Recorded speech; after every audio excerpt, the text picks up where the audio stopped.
There was a shimmer on the bathroom carpet when I walked in, reflection of the sunlight that was just beginning to break through the blinds. It didn't blind me, it just caught my attention. I looked down to see what was there. Since I was barefoot, I didn't want to step on glass or anything. Caroline didn't mention that she dropped anything in the bathroom, but who knew? I didn't notice it at first because without the light, it was almost the same color as the carpet. But eventually I found it. A tiny circle of foil fell to the floor and reflected light into my eyes as I entered the bathroom. I picked it up.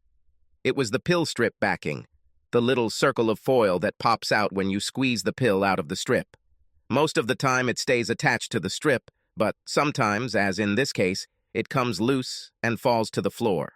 I examined her. It was blank on one side, but had markings on the other side. 2. Since it was Wednesday, I assumed that meant Tuesday, yesterday's pill. This meant that the pills had to be taken daily. I knew I was taking no medications, I was 35 years old, and I was as healthy as a cucumber, as was my wife, Caroline. We had both recently had our annual physicals and were found to be healthy and fit, so why was there a pill pad in my bathroom?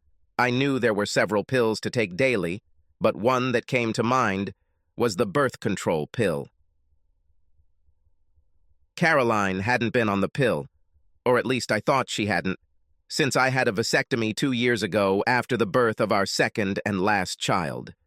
She had no problems with cramps or period pain, and was one of those lucky women who had trouble-free periods.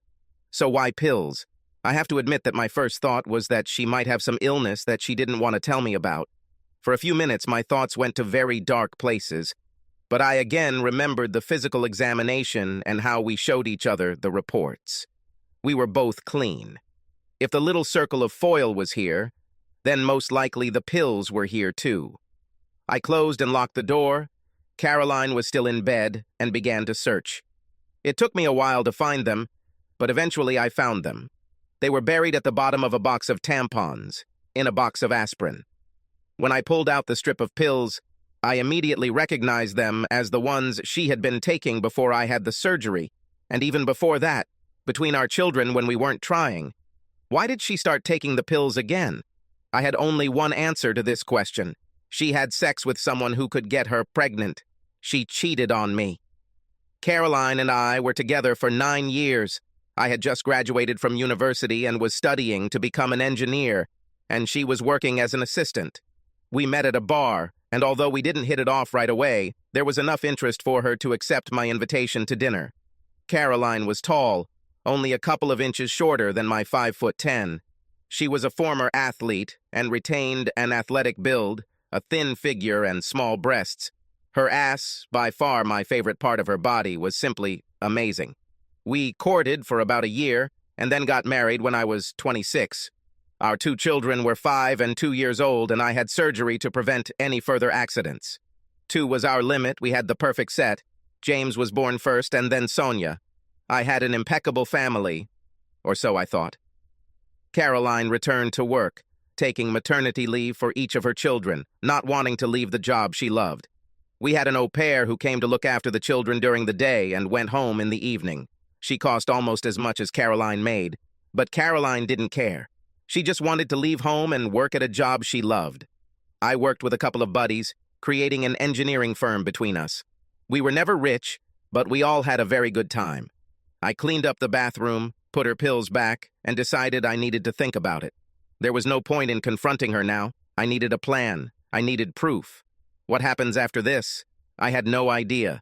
First, you need to collect all the facts and then see where it leads. I went to work as usual and considered my options. First, I wanted to know who and when, and also for how long. Was it someone at work, God forbid, her boss? Is this the same person she was communicating with before we met? This brings me to my next terrible question. Were these children even mine? All this time, I didn't let my emotions get in the way. I knew this would happen, that I would feel loss, betrayal, pain, and anger. But first, I needed to figure out if it really happened. I was working on the problem and didn't yet have enough facts to draw any conclusions. I went on the internet. First of all, I needed DNA analysis kits. Testing children would be, Child's play. I often put them to bed before Caroline arrived, so this could be done easily. I also ordered surveillance equipment, a couple of small voice recorders that I could hide in her car and bag, and a few tiny cameras that I could hide around the house. I doubted she was doing it there, considering she was rarely in the house when I wasn't there, or at least I didn't think so. I needed access to her phone. I knew about a cloning tool through which I could get a copy of her phone, get all her messages and emails, and even listen to her calls. To do this, I needed to buy another phone. It took several days for everything to be delivered. During this time, I watched her carefully. Caroline didn't do anything unusual. Our sex life was pretty standard, once or twice a week, usually on the weekends when we both stayed up late in bed. I never smelled anything suspicious on her, and she never jumped into the shower as soon as she got home. Nothing changed. So either she didn't have an affair, or she was being extremely discreet, and either she had an affair for so long that it became second nature. The packages arrived on Friday morning. I asked them to be sent to my office so that there would be no questions. I had DNA test kits, voice recorders, several cameras, a cell phone, and a cloning kit. I was ready to go. That day, I left the office early. When I returned home, the au pair was just feeding the children dinner before putting them to bed. I left her to deal with this matter, and I went and hid the cameras. One in the bathroom, one in the living room, and the third in the bedroom, with a good view of the bed. I heard the kids splashing in the bathroom and went to help them get ready for bed. Taking Sonia, I left the au pair with James. Having made a swab from Sonia's cheek, I put it in my pocket. Then I laid her down and read to her until she dozed off. When I checked on James, he was still awake and the au pair was still reading to him. I offered to replace her and let her go home, and she gratefully agreed. It didn't take long for him to take the swab, and in less than 20 minutes, he too was fast asleep. I packaged the swabs along with the swab taken from my cheek and put them in the mailbox. The postman will pick them up in the morning. The service promised results would be available online within 48 business hours. So, that means Wednesday. Caroline arrived home right on time, and we went about our normal business. She told me about her day, and I told her about mine, neither of us listening to the other. We had dinner, and then she went to the shower. Taking this opportunity, I installed voice recorders in her car and bag and cloned her mobile phone. I checked the clone to see if there were any incriminating messages or emails, but there were none. Either she was very careful or she didn't cheat. I couldn't decide. The weekend went by as usual. We had sex both mornings before the kids woke up. It became almost a ritual, almost even a routine. On weekends, she had no calls or messages, and since we spent all our time together, I had no way to check if she was taking the pills, although I checked the strip and the corresponding days disappeared. Since it was just her and me in the house over the weekend, and I didn't take the pills, I fairly concluded that she did. On Monday, I told her that I would be working from home.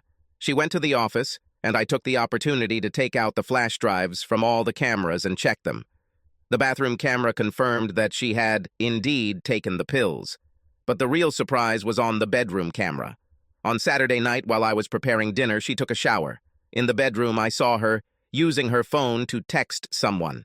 There was nothing on the phone I cloned, so she must have a second phone. It definitely wasn't in her bag, so where was it? I watched what she did with him when she finished writing the message. She walked over to the ventilation duct and, releasing the latch, opened it, hiding the phone inside. I immediately went and checked the air duct and found that the phony was not there. She must hide it there when she is at home, but she takes it with her when she leaves. I needed access to this phone. This was the first concrete evidence that she was up to something, although I still didn't know what it was. There were signs that she was cheating, but it wasn't certain. I watched the footage of her getting dressed that morning and saw her take the phone from the vent unit and put it in her bag before leaving for the day. I needed this phone. In the evening, when she returned home, I watched her carefully. She casually dropped her bag in the hallway and continued her usual evening routine. After dinner, she took a shower and I looked in her bag. There was no telephone there. She must have taken it with her and hidden it in the ventilation unit when she went upstairs. She didn't know or didn't care that on the other side of the vent was Sonia's room. Quietly, listening, I crept into my daughter's bedroom and opened the window on her side. There was a phone there. I grabbed it, took it to my office, and cloned it onto my new phone in a couple of minutes. I returned it and was almost closing the window when I heard my wife getting out of the shower. I approached and sat down by Sonia's bed and began stroking her hair when my wife entered. "Something happened?" she asked quietly. I shook my head. "I like to come and sit with one or the other of them from time to time," I whispered, "just to remind myself how lucky I am to have two such wonderful children." She smiled. "You are a soft old man," she said. "Come on, let's go before you wake her up." I was able to look at the clone of the phone only the next day. That's when my world collapsed. The sound of my secretary's intercom did not penetrate as I sat in my office chair and stared at the cloned messages, tears streaming down my face. Eventually, she apparently got tired of trying and knocked briefly before entering my office. She poked her head through the door and saw me. Michelle, my secretary, was an emotionless woman who dressed much older than her years. I would give her between 30 and 40 years old. She was slim, with red hair and green eyes. She always dressed conservatively, in clothes that would be appropriate on someone much older. Our relationship has always been 100% professional. I never even raised an eyebrow in her direction, although I saw the result when someone did it. It wasn't pretty. I had to talk to one of my business partners who was known as the office ladies' man. He flirted with her because he couldn't bear the thought of a woman who wouldn't fall for his charms. She told me in no uncertain terms that if he didn't quit, she would quit and sue the company not only for constructive dismissal, but also for sexual harassment. She told me that the only reason she hasn't done this yet is because I always treated her with respect and never did anything I shouldn't have done. My business partner was furious and wanted to fire her immediately. He gave us an ultimatum: either she will leave or he will. So I became the owner of 60% of the company's shares instead of the 40% with which I started. I had one less partner. Michelle immediately left when she saw me, apparently to deal with whatever she was trying to call me about. I heard voices in my outer office, and then everything went silent. Michelle returned to my office, closed and locked the door. Then she came over and, moving a chair from the other side of my table, sat down a meter away from me and facing me. She pulled out some napkins from where women always seem to have a supply and handed them to me. I took them blindly and started wiping my eyes. "Tell me," was all she said. I showed her the phone. There were text messages from Caroline and back. The other party was not named, no names were used, but they talked about secret meetings and sex that seemed to go on forever. Whoever it was, he knew her well.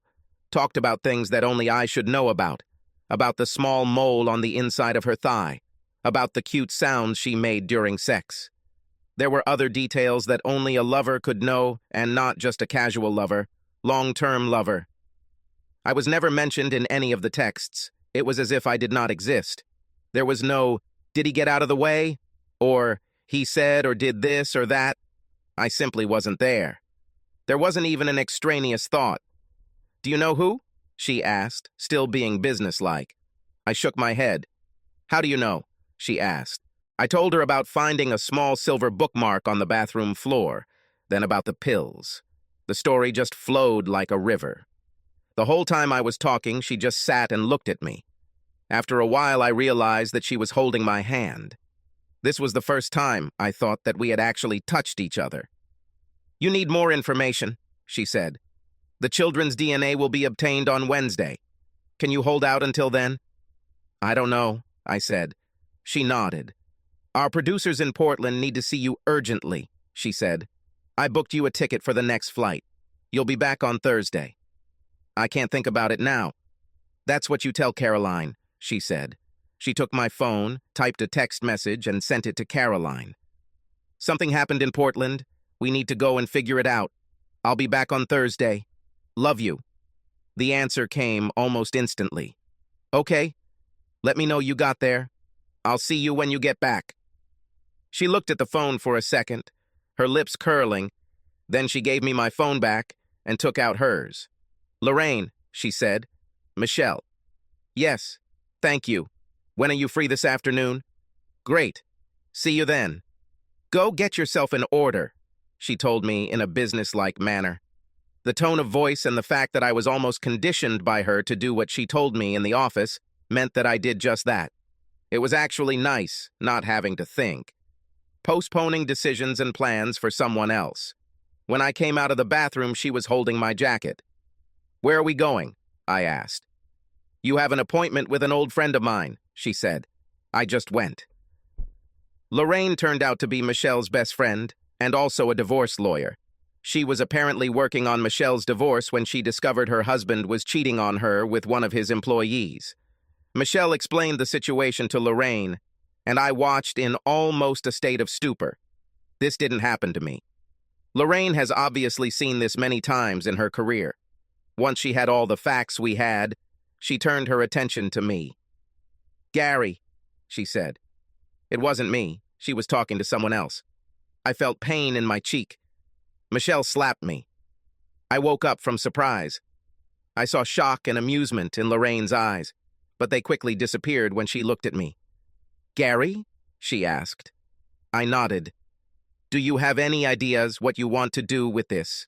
At these words, my engineer brain woke up. Plans were what he was good for. "Kill them both," I said. I expected at least a shocked exclamation from Michelle, but surprisingly she even grinned. "Okay," said Lorraine. "I understand it. But unfortunately, this is not an option. You see, this is against the law. However, we have several legal options. Let's look at them." "Before I start," she said, "I'm just laying out your options. I am not advocating any of them. This may happen later. The first option is to do nothing. She doesn't know that you know. But as far as I'm concerned, you've had a pretty happy life, and that shouldn't change. Keep up the good work, playing the ignorant game. Secondly, an amicable divorce. File a statement of irreconcilable differences. Divide your company, home, finances. She makes less than you, so you will probably have to pay child support for her for several years, at least for the children until they graduate from high school. Thirdly, act nuclear, sue for adultery. If the children are not yours, sue for a fake birth certificate. Sue whoever the other party is for alienation of affection. If he is the father, sue him to get back all the money you spent on the kids. If he is a co-worker, sue him for not following the fraternization policy. Nowadays, almost every company has such a policy. If the other party is married, provide their partner with all the information about the affair. If she knows, then we can have a case against her. If not, then perhaps I can represent her interests in the divorce. Make it public. Tell everyone, friends, relatives, colleagues.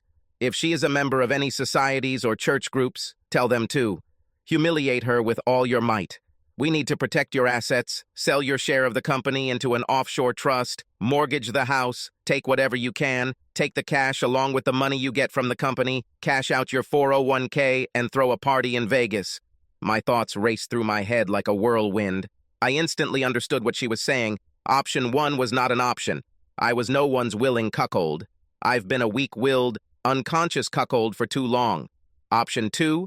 Not a chance. I spent too much time building the business and giving us the lifestyle we had. She can forget about taking half of everything I have and then continue to let me support her while she has fun with someone else. Option 3, I said. Nuclear. Lorraine smiled. Fine. Then I'll start filling out the paperwork. I would suggest starting covert surveillance of your wife and trying to find out who, when, and where. We really need more evidence. Can I keep this phone? You see that it is not doing you any good. I nodded and handed her the phone. Michelle and I left Lorraine's office, and she took me to a small family hotel. She booked a room for me. "Go take a shower and order something for your room," she said. She took full responsibility. "I'll be back later with some things for you." I acted mechanically. My whole world was falling apart, and I was sitting in a hotel room ordering room service as if I was on a walk. This was the only way I could cope with the stress of what was happening. 9 years on the toilet. What really hurt was that I was completely oblivious to all of this. How did I not notice what she was doing? Who was it? The same boss to whom she returned after each child. She told me that she liked her job and her independence. But was that the real reason, or she just couldn't stand being away from her lover for so long? I looked speculatively at the minibar and was about to give in when Michelle entered the room. "Don't even think about it," she said. "I need you to think and not drown your sorrows. You need to plan, and you can't do that if you look at the world through the bottom of a bottle." "To plan?" I asked gloomily. "I tried. I had a plan, and it was a good plan. I had a loving wife and 2 gorgeous children, and now look where I am. I have a cheater as my wife, and I don't even know if these 2 children are mine. I'm the biggest cuckold in the world. My whole life is falling apart. And you want me to plan it all?" She looked at me for a few moments. I waited for her to say something, maybe sympathize with me, maybe even hug me. Then she looked at her watch. "Okay," she said, all businesslike. "The pity party is over. How many times when we were starting a company did you run into obstacles and your plans fell through? What does this have to do with—" "How many?" she insisted. "I don't know," I said. "A whole bunch. There was a time when the patent office lost a patent application for an inversion filament, and we won the deal against Headingley. There was a time when the bank tried to foreclose on us early because they were under pressure. There was a time—" "Okay," she said. "At what point, in all those times, did you sit down, put your head in your hands, and give up? That was different." "Why?" she asked. "What was different in those days?" "Then I had something to fight for," I said. "I had a family that depended on me. I had—" "Now you have a family," she said, "which also depends on you. And it is much larger than the family you have at home. 141 people and their families are depending on you to handle this. None of your partners are capable of keeping the company afloat. You are all engineers, but of the 3 of you, you are the only businessman. If you lose, the company loses. Do you think this bitch cares about the families that depend on your company? If she gets half, she'll sell it to the highest bidder and you'll lose control of the business. You know who's going to buy it, and Headings will own everything you've worked on. Do you want this?" I stared at her. She was right. I've worked too long and too hard to let it all go to whoever gives this bitch more money. I needed to get everything in order to secure my future and the future of my family. If the kids were mine, I'd make sure they were taken care of. But as for Caroline, well, she made her own bed. I can grieve this relationship when I'm sure everything else is fine. My confusion cleared and, driven by anger and determination, I sat down with Michelle and began to make plans. I was going to secure the future of the company and take care of the only family I had left. It was the moment I made this decision that everything fell into place. The pain went away, the indecision disappeared. I had no doubts. Michelle saw the change in my expression and nodded in satisfaction. "That's the kind of Gary I need right now," she said. "Someone who knows how to plan for the future." We spent the rest of the evening making plans on how to secure the future of the company. At first, I was in favor of selling my shares in the company to partners, but Michelle rejected this idea. She felt that I could not trust them to run the company or leave it in my hands once they became the majority shareholders. They will destroy it to the ground. I need to maintain control. In the end, we decided that we could create an offshore trust to which I would sell the company at market price. I would then remain with the same trust as the CEO on minimum salary. I would earn virtually nothing. Because the trust was offshore, the courts would have no jurisdiction over its documents, so the owners of the trust would not be known. Now I was a millionaire, at least on paper, or would be when all this was done. I needed to get rid of all this capital. I also needed to cash out my 401k and free up all the equity on the house. Although we were together when we bought the house, it was only in my name as Caroline was not working at the time of purchase. She was carrying James, and the mortgage advisor told us it would be easier to put the loan in my name as she was not earning at that time. I made a list of what I needed to do and wrote to my lawyer who was handling the company's legal affairs to set up a meeting the next day. After Michelle left, I took a shower and went to bed, not expecting to sleep for long. I passed out almost as soon as my head hit the pillow and slept, until the alarm on my phone woke me up the next day. On my phone, there was a message from Caroline. "You didn't inform me of your arrival. Is everything okay?" "Sorry. I planned it until late. Then I fell asleep. Everything is coming together now. I should be back on Thursday." Okay, see you, love you. XX. I did not respond to this message. I just couldn't bring myself to type those words. Michelle knocked on my door a little after 8. I took another shower and was just thinking about going to breakfast. Breakfast, she said, indicating that I should follow her. We went to a diner down the street and sat in a booth, eating bacon and pancakes with maple syrup. Part of me couldn't understand why I was acting this way, as if my world didn't collapse and my heart didn't burst out. My reasoning was that at some point, when the dust had settled, it would all come down on me. However, I did not want this, but for now I needed to work. Brian Spencer, Michelle said, calling the name of my lawyer, called and said he had time at 10 to meet with us. We can go to your bank first and cash out your 401k and also release equity from your house before we go there. I understand that consolidating my money is worth it, I said, but there is still a record that I had it all. Can't the court just order me to pay her half? Only if you still have them, Michelle grinned. That's where Vegas comes in. Once you have all this capital, you go and spend a week in Vegas and blow a lot of money, and all this before you file for divorce. That way, when you are judged in court, you will be poor. In debt, actually. The bank will foreclose on your house, and your salary will barely be enough to live on. This is provided that the children are not yours. If they're yours, you'll simply put your entire 401k in trust for them, for their college fund. Caroline won't be able to touch him. Technically, she will earn more than you. She can easily afford the house on her own, and may even end up paying you alimony. When will you get the DNA results? The company said the results should appear on the internet sometime today, I said, picking up the phone. I checked the email the company sent me, and there was a link that I clicked on. It started to load, but then I put the phone down. I wasn't sure I was ready to see the results yet. Can? Michelle asked, and I pushed the phone towards her.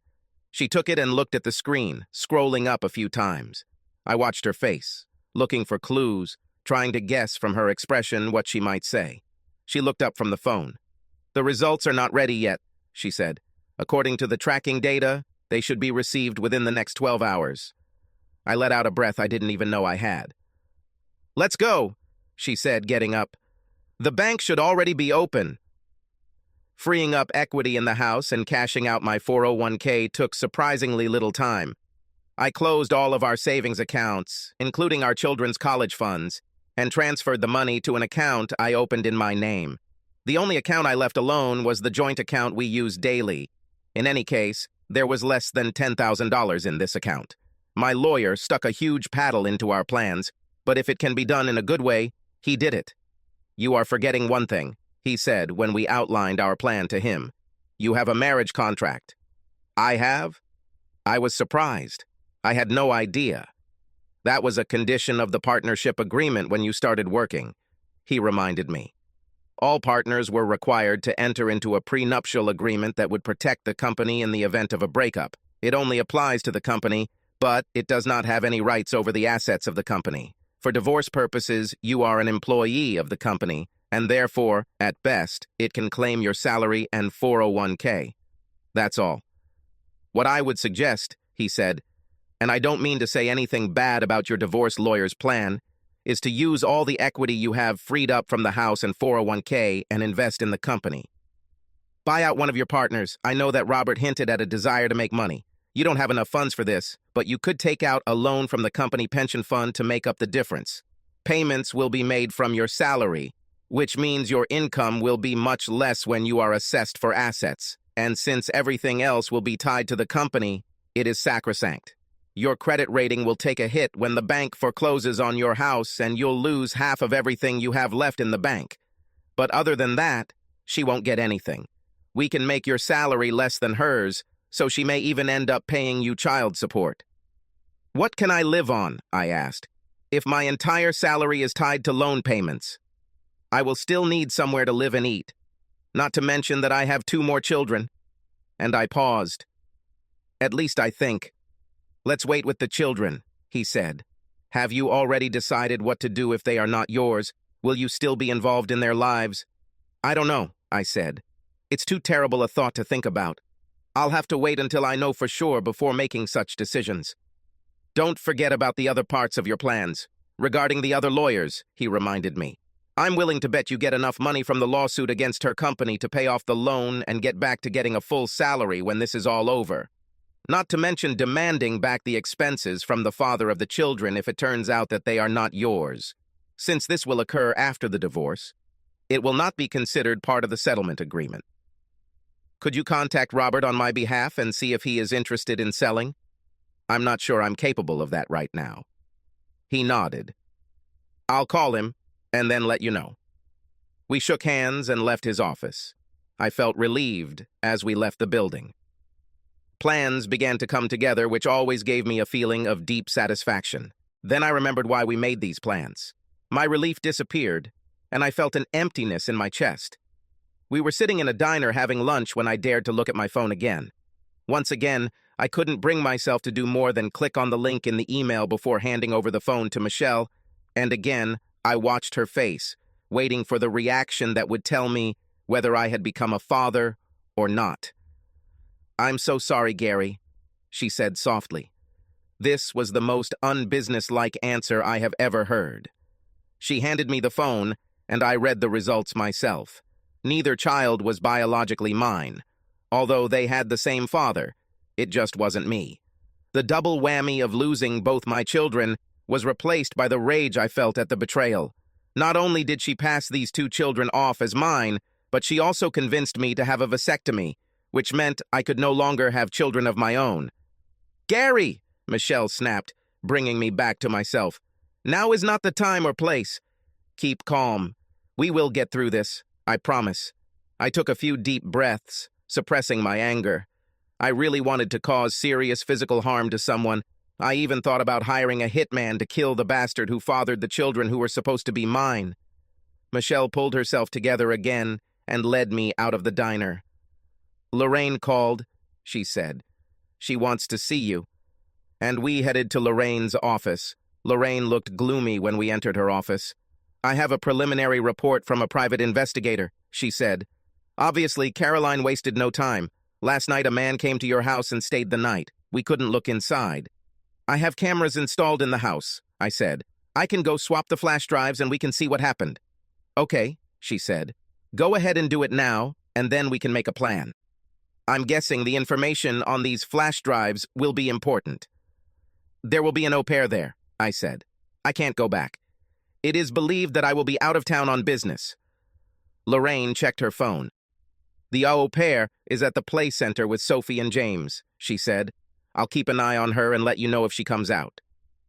My house was about 30 minutes from Lorraine's office, and Michelle was driving fast. We got there without incident, and I changed the flash drives. He quickly examined the house, but did not see anything untoward. We then returned to Lorraine's office. We checked the flash drives. I decided not to look at the one in the bedroom. I didn't need to see what was happening there. It was clear that we were talking about a man as soon as he walked through the door. As I suspected, it was her boss, the man she worked for the entire time we were together, Bill Wainwright. What almost killed me was what happened when he pulled up to the house. First, he had his own key and entered the house. As he entered, James looked up and saw him. "Papa Bill," he exclaimed and ran to hug him. This freed my hands. I broke down and started crying. I couldn't watch anymore. Lorraine watched as I broke down. Michelle, for the first time ever, hugged me and held me while I cried. It took a while, but eventually I pulled myself together. "Do you want to rest a little?" Lorraine asked, and I shook my head. The pain subsided a little, but anger began to take over me again. "What's next?" I asked. "I already have a copy of the terms of employment in your wife's company. There's an anti-fraternization clause, so you have a case against the company for violating it. Since the person with whom your wife is fraternizing is a top manager of the company cannot claim that she did not know about what was happening." We explained to Lorraine what my company's lawyer had told me and his advice. She burst into a huge smile. She picked up the phone and called him, asking for copies of the prenuptial agreement, and he emailed them to her. "This is just perfect," she said, reading the marriage contract. "Throw away everything I said before. Your boyfriend's plan is absolutely correct. If your partner wants to get rid of the company, buy him out. Put everything you have into a company, and it will immediately put it out of reach.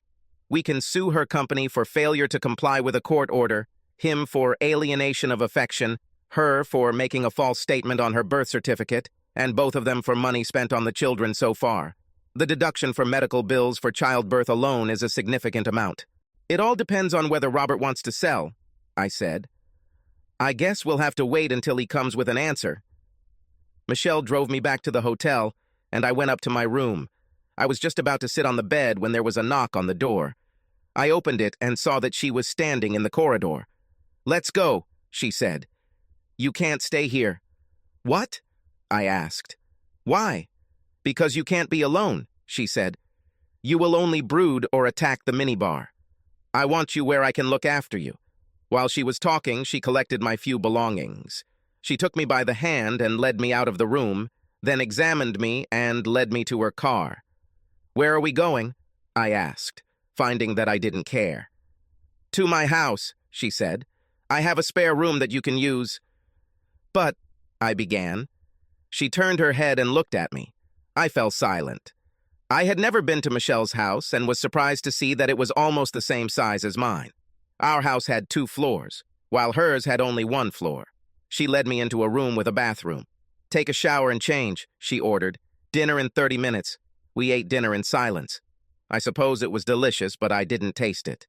My mind was occupied with a whirlpool of thoughts that could not calm down.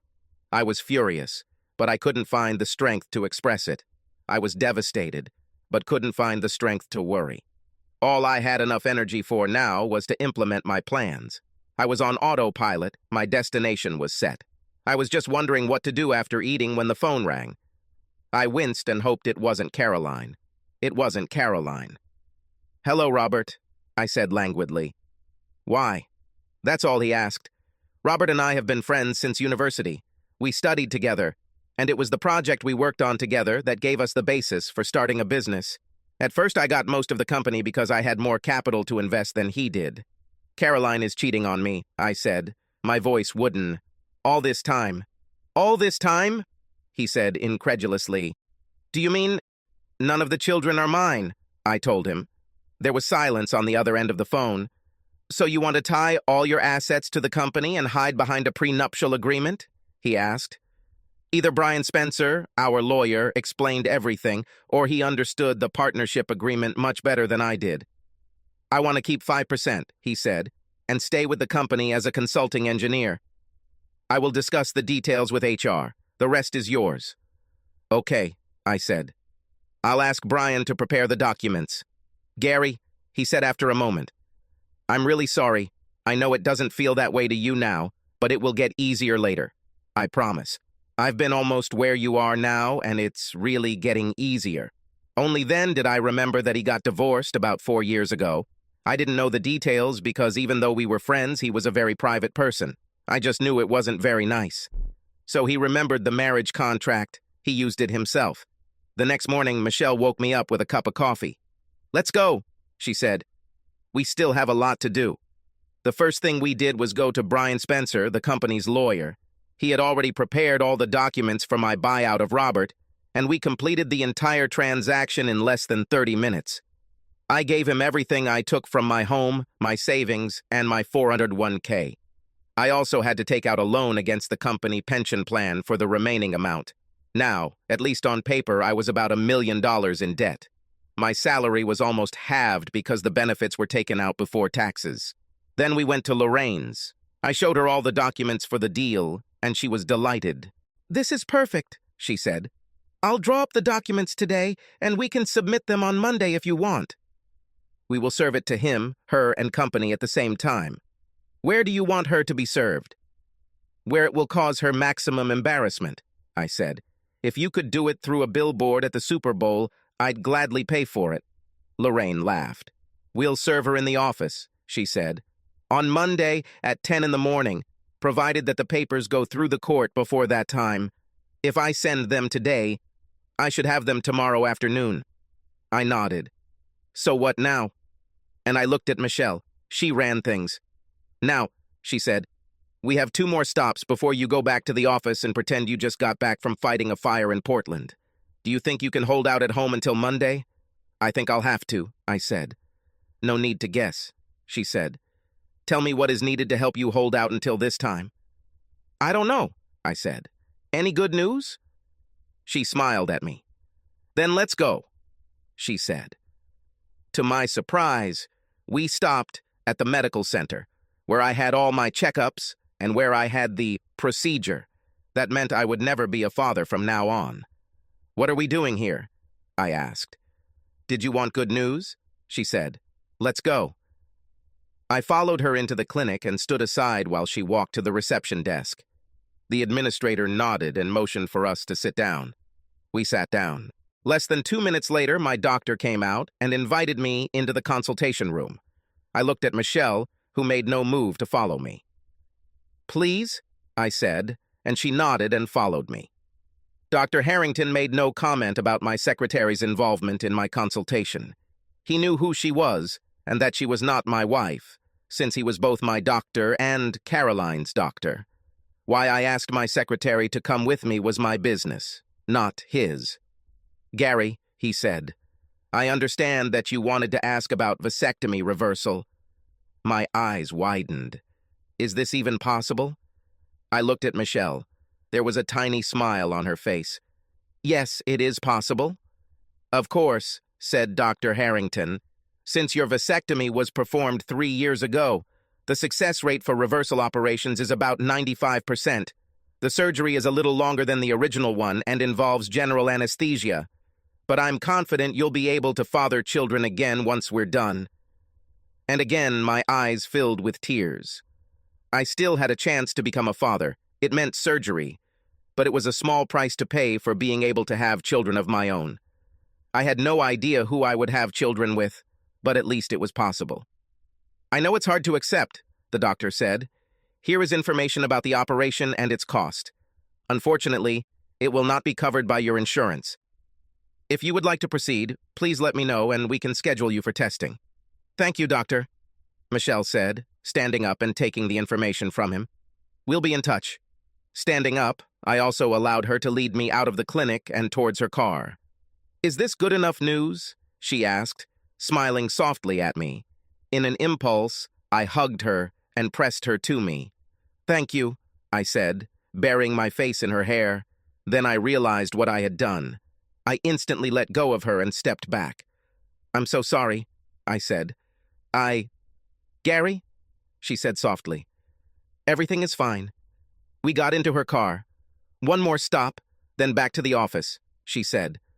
I visited Bill Wainwright's house several times during the years that Caroline worked for him. He and his wife, Stephanie, lived in a nice area just outside the city. It was a gated community. They held some corporate events here. Why? I asked. Michelle simply got out of the car and walked to the door of the house. I followed her. She didn't even have to knock, Stephanie was told by the security guard who led us into the area that we were on our way, and she was standing at the door waiting for us. Gary, she greeted. You must be Michelle? His secretary? Was it you who called? Yes, and it's me, Michelle answered. Come on in, Stephanie said. She led us into an office-like room off the hallway. I've never been in this room. Judging by the photographs on the table and on the wall, it was Bill's office. But she sat down at the table and pointed to the chairs opposite. She seemed to have decided that this was not a personal call. How can I help you? Stephanie asked, looking at me. I sat and looked at her, unable to speak. Did you know? I finally asked. Stephanie sighed sadly. No, she said. I suspected, but didn't know. I could never find any evidence, nothing that I could take to a lawyer, otherwise I would have taken the bastard for every penny he had. Get in line, Michelle muttered. Do you have evidence? Stephanie asked, and I nodded. Proof that none of my children are mine, that they have the same father. Video of him and Caroline at my house, where my son calls him. I couldn't finish this sentence. The lump threatened to choke me, and I was lost again. Oh, Gary, I'm so sorry, she said. I suspected for years that he and Caroline, but he was so careful. I followed him, checked his phone, email. I even challenged him, but he managed to convince me that I was just paranoid. The cops I used didn't find anything. Honestly, if I were sure, if I had evidence, I would immediately come to you. But I couldn't ruin what looked like a happy marriage based on suspicion alone. I needed to be sure, and I couldn't get any proof. "What are you going to do?" she asked. I wondered if I should tell my enemy's wife about my plans. It is unknown whether she will tell him everything as soon as he returns home. It might have been too late for him to do anything meaningful, but I wanted it to be as shocking for him as it was for me. "The question is, what are you going to do?" I asked. "Now you have proof." She smiled slightly at this. "I understand," she said, "and I don't blame you. I wouldn't say either. If you have the name of a good divorce lawyer, I would appreciate it." Michelle took a business card from her purse and handed it to her. "Thank you," she said. "Will a week be enough?" I nodded. "Great," she said. "I'll contact—" She showed the card. "And I agree with her." She stood up. Obviously, our meeting was over. Michelle and I stood up. Stephanie came over and gave me a quick hug and a peck on the cheek. "Again, I'm so sorry," she said. "Look after him," she said to Michelle, who flinched when she hugged me. "He deserves better than what that bitch did to him." We returned to the office, and I spent the rest of the day finishing up the things I had to do while I was in Portland. At the end of the day, I went home. Michelle knocked on my door at her usual time, looked in, and said she was going home. She was back to being the professional she always was. This also left me feeling lost. I felt like I was starting to get a little closer to her, but that must have been just my imagination. I wished her good night, thanking her for her help. I worked late at the office and had a lot to catch up on. Message from Caroline arrived around 8. "What time will you be home?" "Probably another hour or two. I need to finish up some things after the trip." "I'll probably be asleep already. I have to get up early in the morning. I love you. XX." And again, I could not bring myself to respond to this message. I continued working until almost 11. I really wanted her to be asleep when I got home. The less I have to communicate with her, the better I will feel. When I returned home, the house was in darkness. Nothing seemed out of the ordinary. I stopped by to see Sonia and James. They were both asleep and looking as adorable as ever. I felt a sob welling up in my chest and had to hide in the bathroom. I couldn't let Caroline catch me crying over children that weren't even mine. I still haven't decided what to do with the children. It's unlikely that any of them will remember me if I just leave them. I had no responsibility to them, but I still loved them both. How could I abandon them when, less than 48 hours ago, they were my children, my flesh and blood, my pride and joy, and now they were just more evidence of my wife's infidelity? I decided to wait and see what happens next. In any case, the decision may not be made in my favor. I went to bed, doing my best not to wake Caroline. I didn't fall asleep right away, and when the alarm clock woke me up in the morning, Caroline had already left. When I entered, the housekeeper was in the kitchen feeding the children. I looked at her. She should have known. It's impossible that she doesn't know this. Was she really still looking at me and laughing at the stupid lout who couldn't even satisfy his wife? Did she know that the children weren't even mine? Did she take the children to say goodnight to Papa Bill, as she so often did to me? My mind was wandering, and I was imagining her and Carolina having a dirty threesome with Bill Wainwright while the kids cried in the next room. I shook my head angrily. She knew I decided, and on Monday, I will take great pleasure in fearing her. I will do everything to ensure that this little bitch never works as an au pair again. I'll tell the agency that— Wait, what am I doing? I take my anger out on someone who has little hope that this situation will turn out right. You're damned if you do, and damned if you don't. If she told me she would lose her job, she could have left, I reasoned. But then it seemed that she also had feelings for our children, whom she looked after even before Sonia was born. I was angry, but perhaps not at the wrong person. Then I went to work. When I arrived, Michelle was already in the office. It was as if the previous few days had never happened. She was all business, although I noted in my planner that she had cleared my day for what she called marketing. I settled into my office and she brought me my morning coffee, as she did every day for 9 years of working for me. Then she sat down on the other side of the table. Only then did I notice that she had brought coffee for herself, too. This was something she had never done before. "Marketing?" I asked. Since when have I been involved in marketing? She grinned. It was a pretty evil grin, and for some reason, it gave me a warm feeling inside. We need to make a plan, she said, the last part of Lorena's strategy. I looked at her, not understanding. What? I said. Tell everyone, Michelle said. Her friends, family, church groups, volunteer groups, anyone and everyone she interacts with needs to know who she is and what she has done. It won't put me in a good light, I said. I'll become a laughingstock. A cuckold who can't even satisfy his wife is raising other people's children. You have to tell your story, she said. If you don't do it, then Caroline will, and believe me, it will make you look much worse than being an ignorant cuckold. What about an abusive husband? Or someone who abuses their children?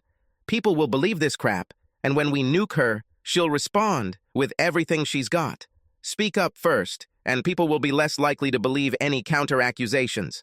Some, of course, will believe it, but nothing can be done.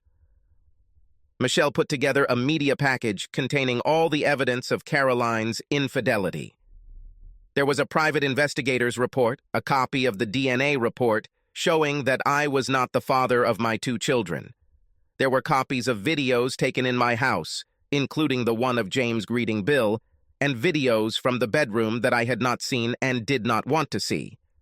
Later that morning, I received an email from Lorraine. Apparently, Stephanie gave her a sample of Bill's DNA.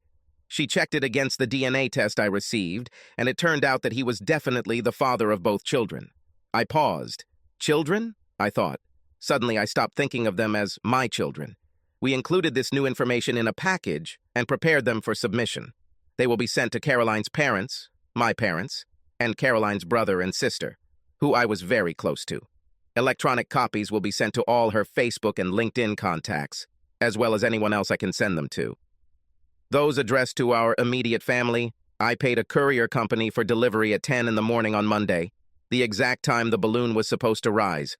I just needed to get through the weekend. I had a plan to do this. Since I'm an engineer, it took me less than an hour to design and build the small device. It had a motor, a timer, and a battery. I could set it up so that the motor would spin, creating a vibration after a certain amount of time. When I got home on Friday night, I hid the device under Sophie's pillow after the au pair left. It was supposed to go off at 6 in the morning the next day, which is about the time we usually wake up. This would wake Sophie up and therefore eliminate our weekend morning sex. Everything worked perfectly. I was woken up by Sophie coming into our room and climbing into bed with us. As a result, no sex. I smiled to myself. I managed to keep myself busy for the entire Saturday, doing all the things Caroline had asked me to do for months. When she commented on this, I simply said that it was high time they were done, since she was pestering me for so long. On Saturday night, when unexpectedly Caroline tried to provoke me into sex, I pretended to be asleep when she came out of the bathroom. And on Sunday, her daughter came back to her room, having been awakened from sleep by my device. On Sunday, we decided to go for a walk with the children and spent the whole day at the zoo. There were several times throughout the day when I looked at Caroline, the woman I loved, the woman I thought loved me, and the 2 children I cared for, thinking they were mine, and I almost broke. I bit the inside of my cheek until it bled, trying to contain my emotions. But I made it through the weekend. On Monday, I was excited. I told Caroline that I would work from home. I wanted to talk to the au pair. Caroline left for work at her usual time, poking her head into my office to tell me she was leaving. I pretended to be engrossed in email and just grunted in response. You could hear her car leaving the garage and the door closing. I looked at the clock. 8:15. The au pair knocked on my office door. She wanted to take the children to the play center, but I said no, they should stay at home. This surprised her. I had never turned her down before, but she just nodded and went back to the children. I heard how upset James was that he couldn't go, but he really wanted to. A little after 9, Michelle arrived at the house. I was surprised, but let her in. For the first time since I've known her, I made coffee for her. At 9:30, we had a conference call with Lorraine. "Gary," Lorraine said, "this is your last chance to stop. I'm not saying you should, I'm just saying that if you changed your mind over the weekend, now is the time to say it. No, I said, without any doubts. Then I'll see you on the other side, Lorraine said. Everything was ready. I kept an eye on my email inbox, waiting for service confirmation emails to arrive. At exactly 10 a.m., the first one arrived, the second 3 minutes later, and the third 5 minutes later. Then my phone rang. It wasn't Caroline, as I thought, but my mother. Gary. Hi, Mom, I said. What's happening? She asked. Did you read the package I sent? I asked. Yes, but... Then you know as much as I do, I said. Caroline has been cheating on me, probably my entire married life with her boss. The children are not mine. I'm divorcing this bitch. Gary, you can't... No, Mom, listen, I have to work. I have other calls. I hung up. It immediately rang again. This time, it was Caroline. Gary, I didn't answer, waiting for her to continue. We need to talk, she continued. Still no answer. I am going back home. She ended the call. Caroline is on her way, I told Michelle. I'll step aside, she said. I wanted to ask her to stay, but I didn't know how to do it. I just looked up at her. Call me, she said, when you find out what's going on. She left. Caroline arrived home about 20 minutes later. I heard her car drive up to the house.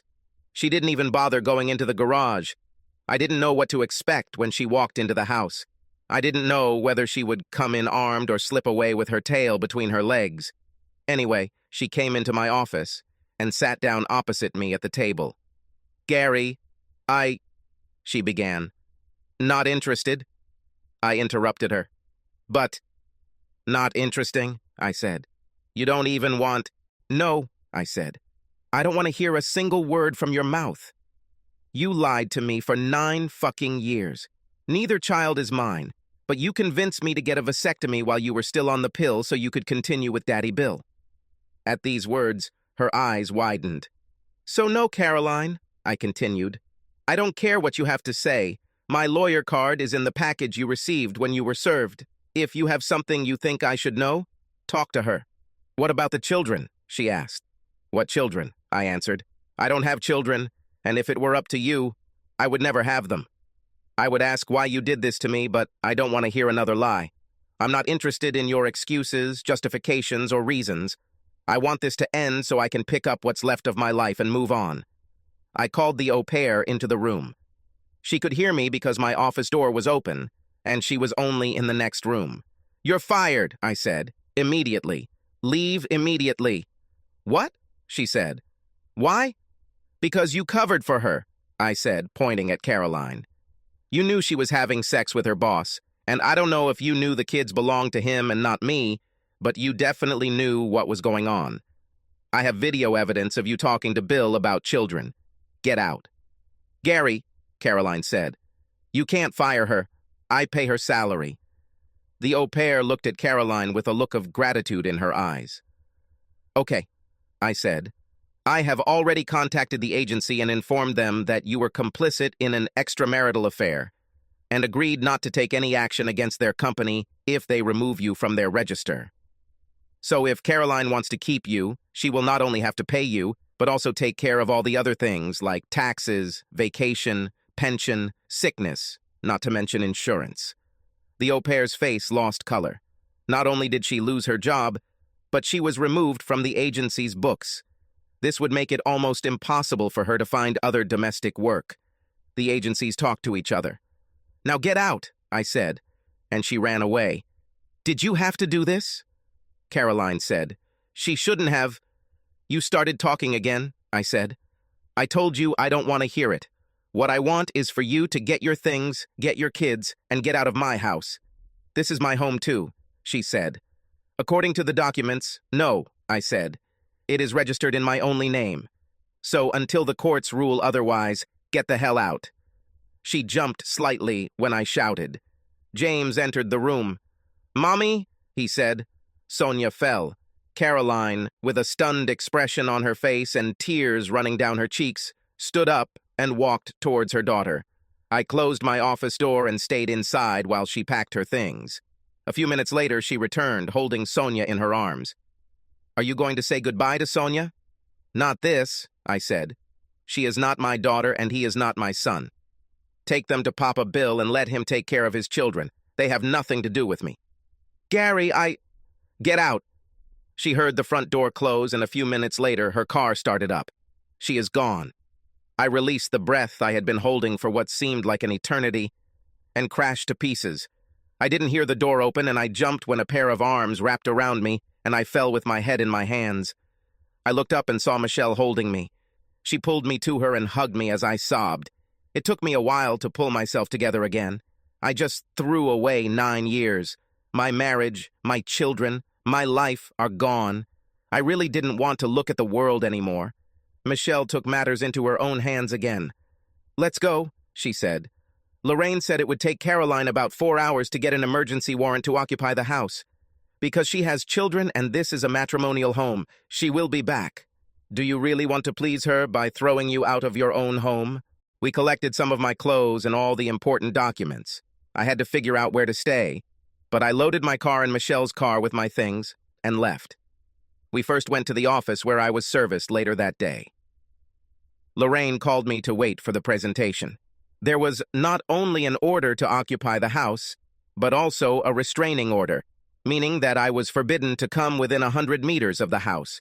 If I want to pick up anything, I will have to make an appointment and be accompanied by Caroline's attorney at my expense. Not understanding what was happening, I discovered that I had moved into Michelle's spare room. All my clothes were in the closet, and all my papers are now neatly stacked in the office cabinets. A week has passed since Caroline filed. I would work and then go back with Michelle to her house to eat and then sleep. In the morning, she brought me coffee, cooked breakfast, and then we went to the office together.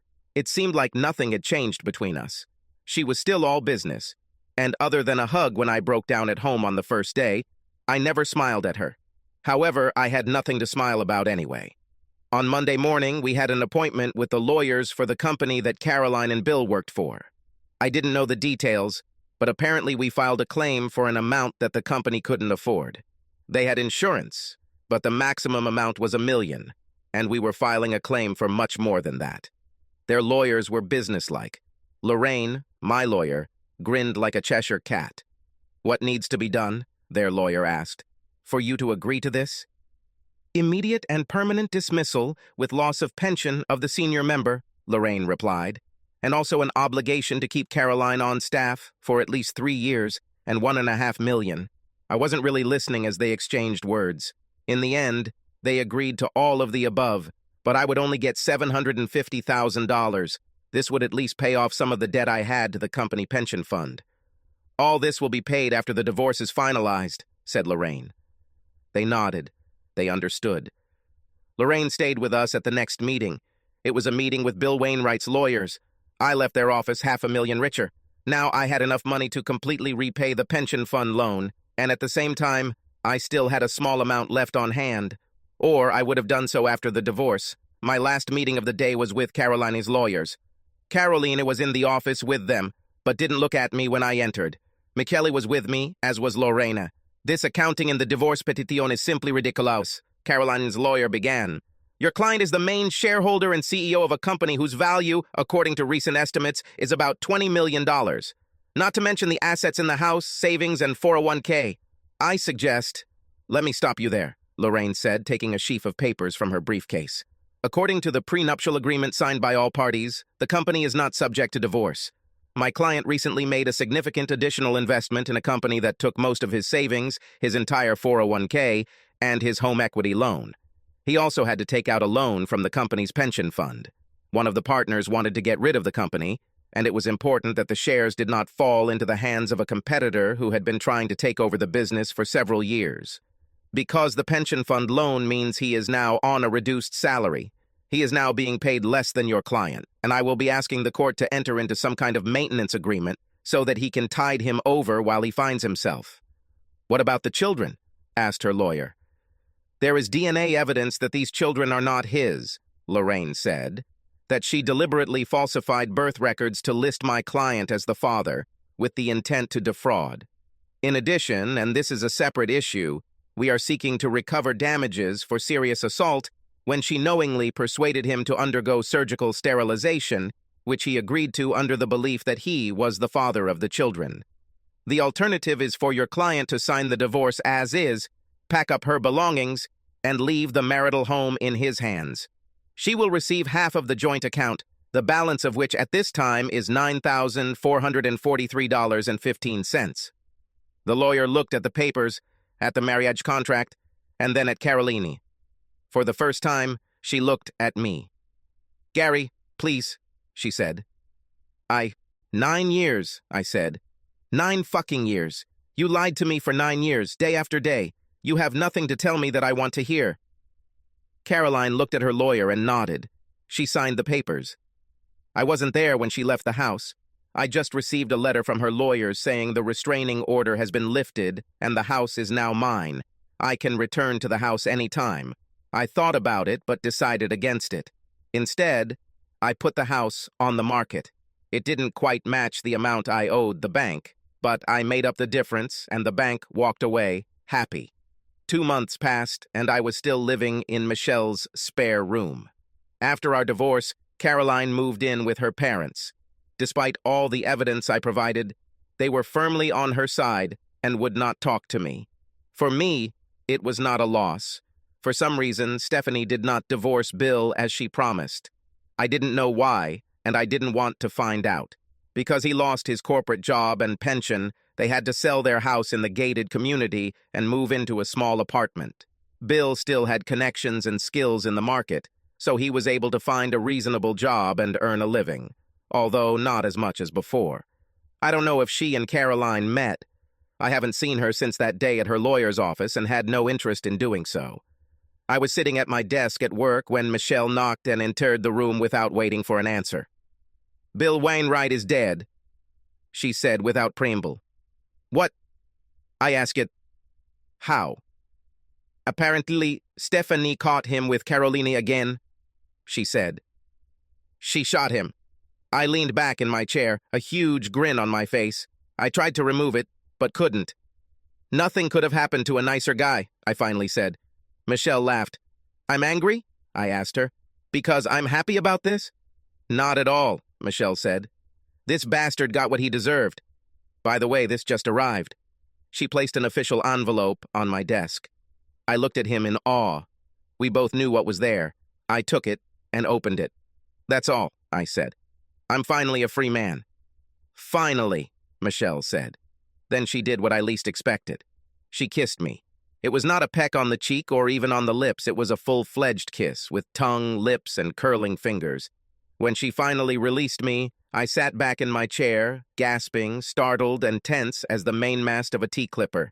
She giggled, looking down and seeing my obvious excitement. "For 9 years," she said, "I took care of you. You are the most perfect man I have ever met. You never even looked at me the wrong way, checked my legs or butt, or groped me. And I loved you for it. I've been waiting for you for 9 years, and now you are free. I know that you have always respected me, and this is also a kind of love. We're a great team. I know you as well as any wife knows her husband, and if you think about it, you know me just the same. Give me a chance to show you that not all women are lying, unfaithful, treacherous bitches. Please?" I was stunned. I remembered all the time I spent with her before I found out about the betrayal, and I thought about how I treated her. I vehemently defended her against my business partner to the point of getting him kicked out of the business. Then I realized that I had and still have real feelings for Michelle. I realized that it was impossible to work closely with someone for so long and not develop something. While I was with Caroline, there was no need to explore these feelings, to evaluate them, but now there was definitely such a need. "Do you have anything to say?" she said. There was an expression of concern on her face. This was the first time I saw her unsure. "How many?" I asked. She looked puzzled. "How much of what?" she asked. "Children," I said. "How many children should we have?" Subscribe to our channel so that your second chaff doesn't cheat on you, and go ahead and listen to the next story, because this story is nothing compared to the next one. If you're under 18, don't even think about listening to the next one.